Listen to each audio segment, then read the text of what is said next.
Cyan விக்ரமோட வீர தீர சூரன் படம் ரிலீஸ் ஆயிருக்குது. தியேட்டர் விசிட்டா நம்ம கரூர் தின்னப்பா தியேட்டருக்கு வராரு அப்படின்னு சொன்ன உடனே 12:30லேருந்து காத்திருந்து நைட்டு 7:30க்கு வந்தாருப்பா. கோயம்புத்தூர் திருப்பூர்ன்ட்டு முடிச்சுட்டு நைட்டு 7:30 மணிக்கிட்ட நம்ம கரூருக்கு வந்தாரு. தியேட்டர் விசிட் மட்டும் இல்லாமல் நம்ம கிட்டே பேசிட்டு போனாரு.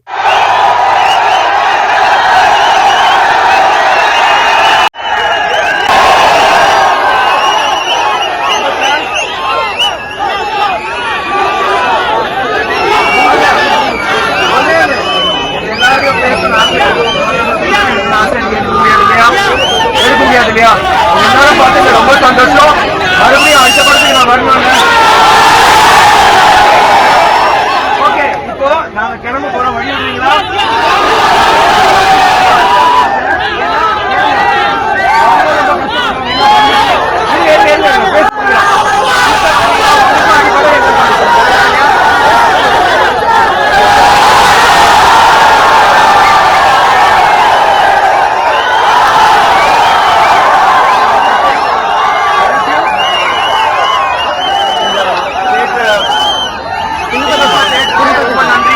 சென்னையில் குடும்பஸ்தன் படம் ப்ரீமியருக்கு போனப்போ மணிகண்டன் அண்ட் டீம்லாம் வந்திருந்தாங்க. அவங்கள பேசிக்கிட்டு வெளியே வந்தால் இவர் நிற்கிறாருப்பா. எஸ், வீர தீர சூரன் படத்தோட டேரக்டர் எஸ்யோ அருண்குமார் தான். போஸ்ட் ப்ரொடக்ஷன் இருக்கிறப்ப இவரை மீட் பண்ணுற சான்ஸ் கிடைச்சது. அப்பயே படத்தோட அவுட்புட் நல்லா இருக்கு அப்படிங்கிற மாதிரி தான் சொல்லியிருந்தாரு. இப்போ சியான் விக்ரமே மீட் பண்ணுவோம் அப்படின்ட்டு எதிர்பார்க்கவே இல்லை. நம்ம கரூருக்கு வருவாருன்ட்டு சத்தியமாக எதிர்பார்க்கல. இன்னைக்கு சியானை நீங்களும் கரூரில் பார்த்துருந்தீங்கன்னா கமெண்ட்ல சொல்லுங்க. அது மட்டும் இல்லாமல் படம் பார்த்துருந்தீங்கன்னா படம் எப்படி இருந்ததுங்கிறதையும் கமெண்ட்ல சொல்லுங்க.